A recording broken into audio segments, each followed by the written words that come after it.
Halo, salam sejahtera untuk kita semua. Perkenalkan, saya Sarah Angelika dari kelas BK 4F dengan nomor NIM 2105072075. Pada kesempatan kali ini, saya akan menjelaskan mengenai bank garansi dalam akuntansi perbankan dengan dosen pengampu Ibu Rina Walmiati Mardi. Sebelum membahas secara lebih jauh tentang bank garansi, perlu kita ketahui apa itu bank.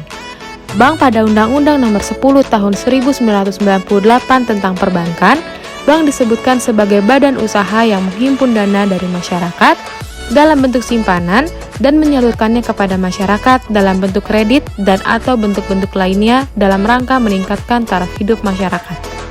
Selanjutnya, kita akan bahas fungsi perbankan. Dalam dunia perbankan, fungsi perbankan terbagi menjadi 5. Yang pertama, sebagai model investasi, yang berarti transaksi derivatif dapat dijadikan sebagai salah satu model berinvestasi. Kedua, sebagai cara lindung nilai, yang berarti transaksi derivatif dapat berfungsi sebagai salah satu cara untuk menghilangkan resiko dengan jalan lindung nilai atau hedging, atau yang biasa kita kenal dengan risk management. Yang ketiga, ada informasi harga, yang berarti transaksi derivatif dapat berfungsi sebagai sarana mencari atau memberikan informasi tentang harga barang, komoditas tertentu di kemudian hari. Yang keempat, ada fungsi spekulatif, yang berarti transaksi derivatif dapat memberikan kesempatan spekulasi atau untung-untungan terhadap perubahan nilai pasar dari transaksi derivatif itu sendiri. Dan yang kelima atau terakhir, fungsi manajemen produksi, berjalannya dengan baik dan efisien, yang berarti transaksi derivatif dapat memberikan gambaran kepada manajemen produksi sebuah produsen dalam menilai suatu permintaan dan kebutuhan pasar pada masa yang akan mendatang. Jenis-jenis bank. Jenis-jenis bank terbagi menjadi 4. Yang pertama, berdasarkan fungsinya. Jenis bank menurut fungsinya terbagi menjadi 3 macam, yakni bank sentral, bank umum, dan bank perkreditan rakyat. Bank sentral adalah lembaga keuangan berwenang atas pengelolaan kebijakan moneter suatu negara sehingga stabilitas keuangan mampu terjaga. Sementara bank umum merupakan bank yang beraktivitas dalam masyarakat secara konvensional atau syariah di bawah naungan bank sentral. Dan bank perkreditan rakyat atau BPR adalah jenis bank yang melaksanakan aktivitas perbankan di luar jasa lalu lintas pembayaran. Yang kedua, jenis bank berdasarkan kepemilikan. Jenis-jenis bank berdasarkan kepemilikan terdiri dari bank pemerintah, swasta, asing, dan campuran. Bank pemerintah merupakan bank yang dimiliki dan dikelola oleh negara, baik pusat ataupun daerah. Contohnya seperti Bank Indonesia dan bank-bank daerah. Sedangkan bank asing adalah bank yang kepemilikannya oleh pihak asing yang membuka cabang di Indonesia. Berbeda dengan bank swasta yang dimiliki oleh pihak swasta baik perorangan maupun kelompok. Dan yang terakhir, bank campuran merupakan jenis bank yang kepemilikan sahamnya gabungan antara swasta, asing, ataupun pemerintah. Nah, setelah kita mengetahui apa itu perbankan ataupun bank, marilah kita mencari tahu apa itu bank garansi. Bank garansi adalah layanan perbankan di mana bank menjamin nasabahnya untuk memenuhi kewajiban kepada pihak lain sesuai dengan persetujuan yang telah disepakati. Dalam bank garansi ini, pihak bank akan membuat pengakuan tertulis berisikan bank mengikat diri kepada penerima jaminan dalam jangka waktu dan syarat tertentu apabila nasabahnya tidak memenuhi kewajibannya terhadap si penerima jaminan. Jenis-jenis bank garansi. Jenis-jenis bank garansi terbagi menjadi 2. Yang pertama, jenis bank garansi berdasarkan bentuknya.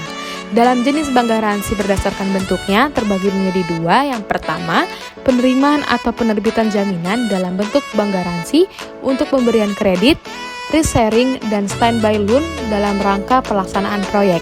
Dan yang kedua, penerimaan rutin surat berharga seperti pemberian jaminan, bentuk penandatanganan kedua atau seterusnya atau wesel dan promes. Yang kedua, jenis bank garansi berdasarkan kegunaannya. Untuk berdasarkan kegunaannya terbagi menjadi 5. Yang pertama, bank garansi tender. Bank garansi yang diberikan oleh bank untuk para kontraktor. Kedua, bank garansi perdagangan. Bank garansi yang diberikan kepada pabrikan untuk kepentingan produk-produk pabrik tersebut. Ketiga, bank garansi penanggungan bea masuk. Bank garansi untuk menjamin Dinas Bea dan Cukai untuk pembayaran bea masuk barang impor. Keempat, bank garansi cukai rokok. Bank garansi yang diberikan untuk menjamin pembayaran cukai rokok yang ditangguhkan untuk rokok yang sudah beredar di pasaran. Dan yang terakhir, ada bank garansi uang muka kerja. Bank garansi untuk mengambil uang muka pelaksanaan proyek dalam kontrak tertentu. Manfaat bank garansi. Manfaat umum dari bank garansi adalah sarana untuk memperlancar lalu lintas barang dan jasa, meringankan cash flow, dan terhindar dari kerugian jika pihak yang dijamin melalaikan kewajibannya karena penerima jaminan akan mendapatkan ganti rugi dari bank. Berikut adalah alur penerbitan bank garansi yang dimulai dengan adanya kontrak ataupun pekerjaan sehingga memunculkan permintaan bank garansi, terus pengajuan bank garansi, menerbitkan kontra bank garansi, menerbitkan bank garansi, serta diakhiri dengan menyerahkan bank garansi. Itu semua terjadi dalam satu cerita dengan adanya obligasi, prinsipal, bank, serta penjamin. Berikutnya kita akan mencari tahu bagaimana cara kerja bank garansi. Pertama, kita akan menandatangani kontrak. Kedua, kita akan melakukan permohonan ke bank terkait untuk penerbitan bank garansi. Ketiga, kita akan mengonfirmasikan permohonan untuk mengambil bank garansi di bank terkait. Keempat, bank garansi asli akan diantar melalui kurir.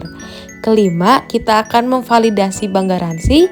Dan yang keenam, kita akan menerbitkan bank garansi dan mengirimkannya ke institusi keuangan lainnya. Pihak-pihak bank garansi. Berdasarkan keterangan di atas, maka di dalam pemberian bank garansi terdapat 3 pihak. Yang pertama, pihak penjamin. Dalam hal ini, pihak penjamin adalah bank, di mana banklah yang akan menerbitkan sebuah jaminan kepada nasabahnya yang memiliki sebuah kepentingan terhadap pihak lainnya. Dengan demikian, bank harus membayarkan klaim yang diajukan oleh penerima bank garansi apabila nasabah tersebut one prestasi. Yang kedua, pihak terjamin. Pihak terjamin adalah nasabah atau penyedia jasa yang mengajukan dan membuat sebuah permohonan jaminan kepada pihak bank, di mana nasabah tersebut akan meminta penerbitan sebuah jaminan bank untuk kepentingan perjanjiannya dengan pihak lain. Yang ketiga, penerima jaminan. Penerima jaminan adalah pihak ketiga atau pemilik proyek yang akan menerima jaminan yang diberikan oleh pihak bank karena adanya sebuah perjanjian yang telah dilakukan oleh pihak penerima jaminan dengan pihak terjamin selaku nasabah bank tersebut. Pihak penerima jaminan memiliki hak untuk menerima jaminan atas suatu prestasi yang sewaktu-waktu bisa saja terjadi di dalam perjanjian yang telah disepakati dengan pihak terjamin, di mana pihak ini akan berhak untuk mendapatkan sejumlah ganti rugi atas kejadian tersebut. Terakhir, dalam bank garansi, kita akan membahas syarat pemberian bank garansi. Sebagai pedoman dalam pemberian bank garansi, Bank Indonesia mengeluarkan surat keputusan nomor 11 Strip 110 tahun 1979. Dalam surat keputusan ini menyantumkan hal minimal yang harus dipenuhi dalam bank garansi. Yang pertama, judul garansi bank atau bank garansi. Kedua, nama dana alamat pemberi bank garansi. Ketiga, tanggal penerbitan bank garansi. Keempat, transaksi antar pihak yang terjamin dan penerima jaminan. Kelima, jumlah uang yang dijamin oleh bank. Keenam, tanggal mulai dan berlakunya bank garansi. Ketujuh, penegasan batas waktu untuk klaim. Dan yang kedelapan atau yang terakhir, pernyataan bahwa penjamin ataupun bank akan memenuhi pembayaran dengan terlebih dahulu menyita ataupun menjual benda-benda terjamin atau nasabah untuk melunasi utang sesuai dengan pasal 1831 KUH Perdata. Telah selesai materi bank garansi yang saya sampaikan. Apabila ada kesalahan kata ataupun penyampaian, saya minta maaf. Terima kasih.